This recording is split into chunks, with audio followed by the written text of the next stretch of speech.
Too funny. She knew I was there the whole time.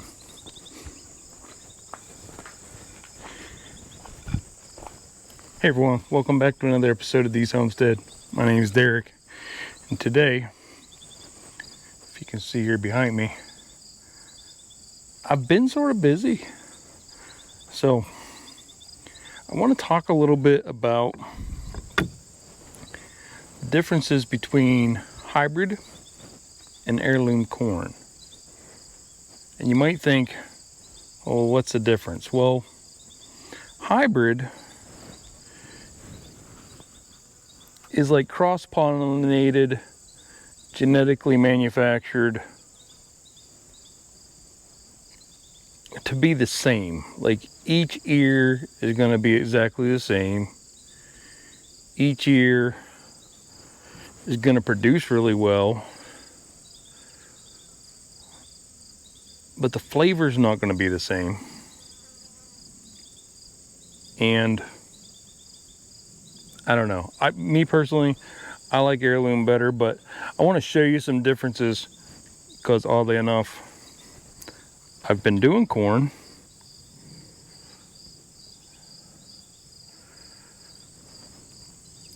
And I have some here that I want to show you. So, okay. So if you look at these, you'll see like this ear here, right? That is a beautiful ear of corn. And you might say, ooh, that's a hybrid, right? Nope. Heirlooms can still get like that too. And that is just literally a perfect ear of corn. And by the way, Fisher's earliest sweet corn from Baker Creek heirloom seeds. That's what that is. Now, you might think, oh, well, if you can get ears of corn like that, why would I want hybrid? Well, hybrids, you can get different tastes and stuff with hybrids. Like you can get more sweet, so like a super sweet and stuff like that. You get those with your hybrids. These, you sort of get what you get with the heirlooms. So, I don't know. There's lots of different reasons you would want to go hybrid versus going heirloom. But me personally, I prefer heirloom. Oh, I feel like that guy in the White House trying to whisper to the mic. Okay, anyhow, some of the downfalls though with heirlooms is you saw that beautiful ear that I just showed you, but a lot of times you won't get a beautiful ear like that. You'll get something like this. So definitely not a beautiful ear of corn. As you can see, the whole top part here, there's nothing. There's no corn kernels at all. No, I didn't do anything with this. It just didn't pollinate. Now granted, take into consideration though, for this year, we didn't get a lot of rain and stuff. So the other thing that you might run into, if you look at this one again, let's go back to this one. Most of your ears, or most of your kernels, are sort of in a straight line here. This one's not 100% perfect, but that's another thing that you'll find on your hybrids, is that every row will be like this one. Every row will be uniform and just straight across. And they're literally designed to be like this. That's how they're designed to be. Whereas your heirlooms are sort of different. So like this one is another one that you'll get sometimes. Now this should be more in line, and they are sort of in a line, but if you notice, they're sort of almost like a shoe peg also. This again, all three of those corn cobs that I just showed you are the Fisher's earliest sweet corn from Baker Creek. So you can have different cobs from the same lot in the same growing area, all have the exact same circumstances that grow different. That's one of the downfalls with your heirlooms over your hybrids, is that Your hybrids are going to be more uniform, more exact. They're going to have a different flavor. You can get some more flavor and stuff out of those, but, well, I mean, as far as like sweetness and stuff like that goes, but as far as regular like corn flavor, you won't beat the Heirloom. Okay, let's talk about some of the pros and cons of your Heirloom plants in your corn. Okay, so they're more flavorful. Your Heirloom plants are going to be a more flavorful corn. Like I said, they can, with the genetics and stuff, when they're doing the hybrids, they can make those a little bit sweeter and stuff like that, but the overall flavor of the Heirloom corn is going to be better. So that's one of the advantages to go on with Heirloom. That's one of the pros. Now, one of the disadvantages is they're less disease resistant, which means there's more chance of bugs and stuff getting in there unless you're spraying stuff all over them. And me personally, I don't spray anything on mine. I put them in. If I get a great crop, then that's great. And if I don't because it got tore up with bugs, then I don't because it got tore up with bugs. But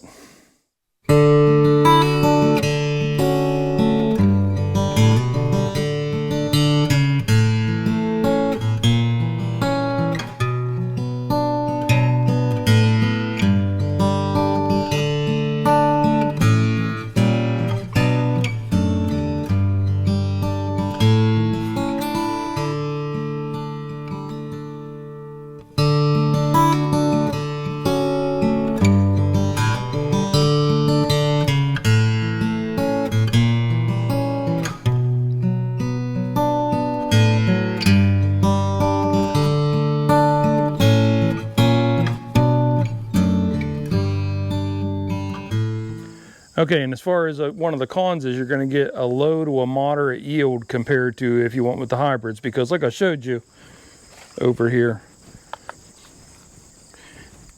with the hybrid, you're going to get all ears that look like this. So that's a lot of corn. But with your Heirlooms, you're going to get some ears that are like this. See, that's not near as much corn, even though that's still one cob. Nowhere near the corn production. So you're going to get a lot more corn with your hybrid. And again, no, that's not a hybrid. That's just one ear of Heirloom that just turned out perfect. So I pulled it aside just so I could show you guys the difference between this one and this one.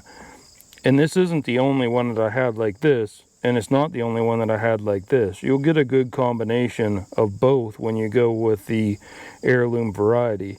You'll have some that are great like this, and you'll have some that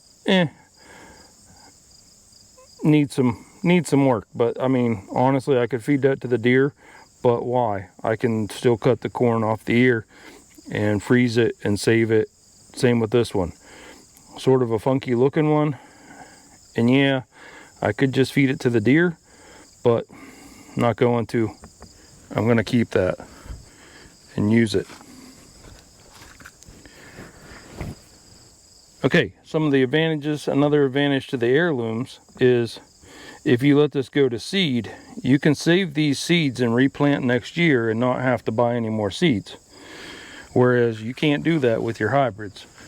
Your hybrids won't produce, well, it's not guaranteed that they'll produce the exact same plant again. They might produce the exact same plant, but there's no guarantee that they're going to produce the exact same plant. And then, of course, the Heirlooms are going to give you a lot less predictable of a harvest. So now there's pros and cons to your hybrids too. So some of the pros for the hybrid are there's an increased resistance to your diseases and then also to your bugs and stuff like that. So one of the cons though is it's developed for high yield, not optimal flavor or the eating quality. So it's not necessarily the best corn, but like most of the stuff you're going to find at your market gardens, the stuff that you're going to find at your supermarkets, that kind of stuff, unless it's a farmer's market where they're telling you that they're selling you Heirloom corn, most of those are going to be hybrid corns. And the reason for that is because they get that more uniform, the more uniform looking ear that's filled out exactly.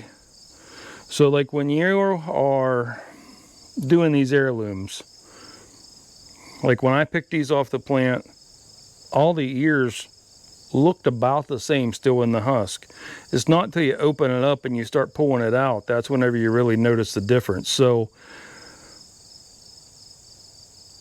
this ear, still in the husk, looked almost identical to this ear, still in the husk. This one was a little bit smaller, so I knew it was a little bit different, but it's hard to tell.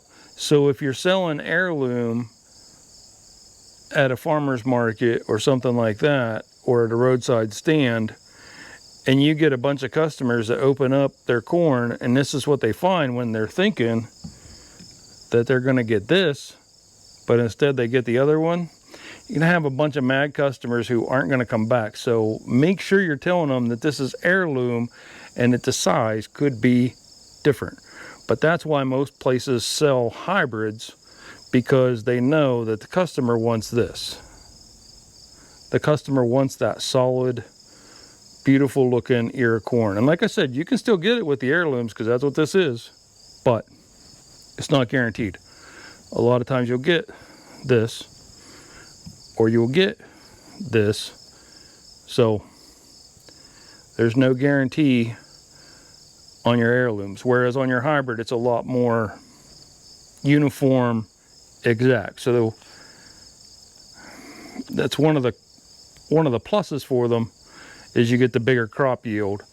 And one of the downfalls is, again, the saved seed. So if you let this go to seed and you save this seed and then replanted it next year, it's not a guarantee that it's going to produce, and it's really not a guarantee that it's going to produce the exact same thing as what you got this year. So another pro to the hybrids is the height and stuff of your plant. Like the hybrids, you can get more of a determined, it's going to be exactly 5 feet tall, or it's going to be exactly 4 feet tall, or it's going to be exactly 8 feet tall, or whatever. You can get that more of an exact, whether you want it to be larger or smaller, get more into a certain area, whatever. You can get that with the hybrids, whereas you can't get that with the heirlooms.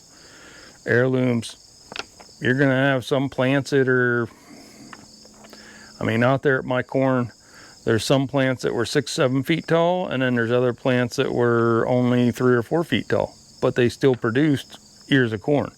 Some of those ones that were only 3 or 4 feet tall were the ones that produced the ears that looked like this. And some of the ones that were 5 or 6 feet tall also produced ears that looked like this. And some of them produced ears that look like this. So it's just, with the heirloom, it's more of an unpredictable, but the taste is so much better. So, I mean, it's up to you.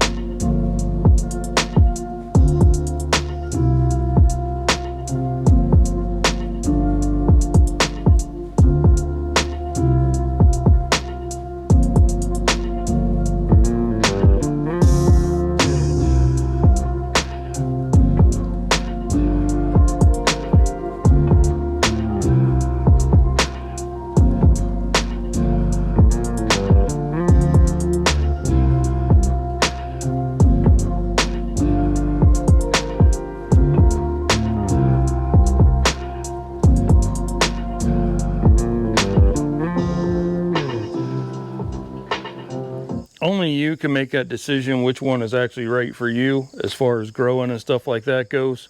Me, myself, I always go with the heirlooms, typically go with Baker Creek, but I mean, it's totally up to you. Do whichever one you want. But just remember, your hybrids are going to be more uniform in thickness, more uniform in design, more uniform in yield. So that's why, like I said, most farmers markets, grocery stores, stuff like that, the stuff you're buying at the store, it's this. But the flavor isn't as good. That's why I prefer taking that risk and getting these. So I planted, I believe it was right around 100 plants this year in the spring. Didn't have all of them came up. Ended up only getting probably, I don't know, 80 or 90 plants. Some of them did have two corn cobs on. Some of them only had one. The Fisher's Earliest is supposed to only have one.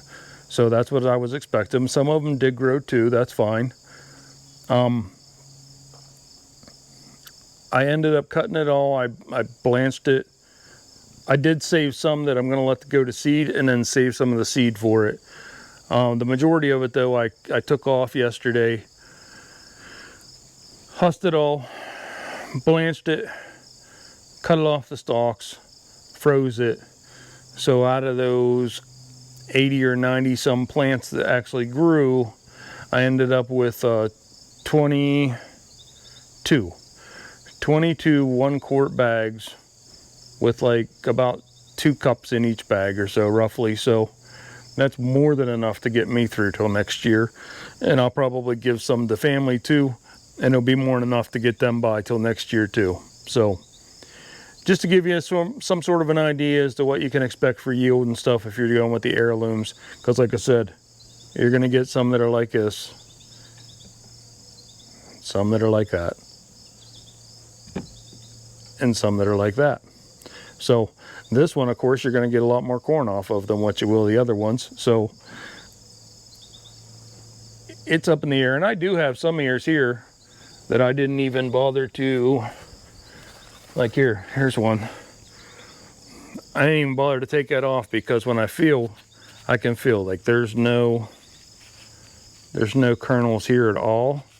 There's one row of kernels right there, like a couple rows there, and then there's just a big empty area where there's no kernels at all. So I didn't even bother to open this one up. I'll just feed this to the deer. And that's the other thing I was going to say. So all this stuff that you see, all the scraps and stuff that you see here, if you have pigs and chickens and stuff like that, you can feed that stuff to them. But like for me, I don't have any of that stuff yet. I'm going to, but I don't have it yet.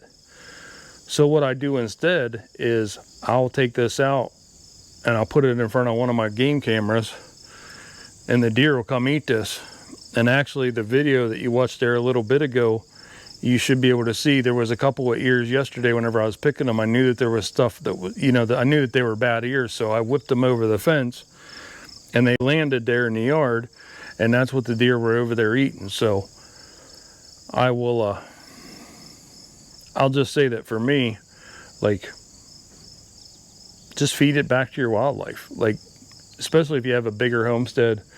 Like my place is pretty decent size here. So I have 50 acres. So I will take all this stuff and I'll go dump it back in the back. And I'm actually going to stop out there where I dumped those corn cobs yesterday, where I threw them, pick those all up, and then I'm going to take these back to the back. That way, if it brings in any bears or anything like that, hopefully they'll stay back there. Although they won't, because there's actually bear poop right outside the garden. And if you watch the video that I put up before, the mama bear and the cubs out on a stroll, and if not, I'll link it here at the end of this. It's a short little video, but yeah, I mean, the bears are right here by the house too, but I prefer they stay back in the back. So that's what I'll do, is I'll take this stuff back to the back here in just a little bit, dump it back there in front of one of those cameras, and then we'll see what comes in. Who knows? So, all right, hey, I hope you enjoyed this episode. And if you like this kind of content, hit that like button, click subscribe, and share this video with your friends. All right, have a good day.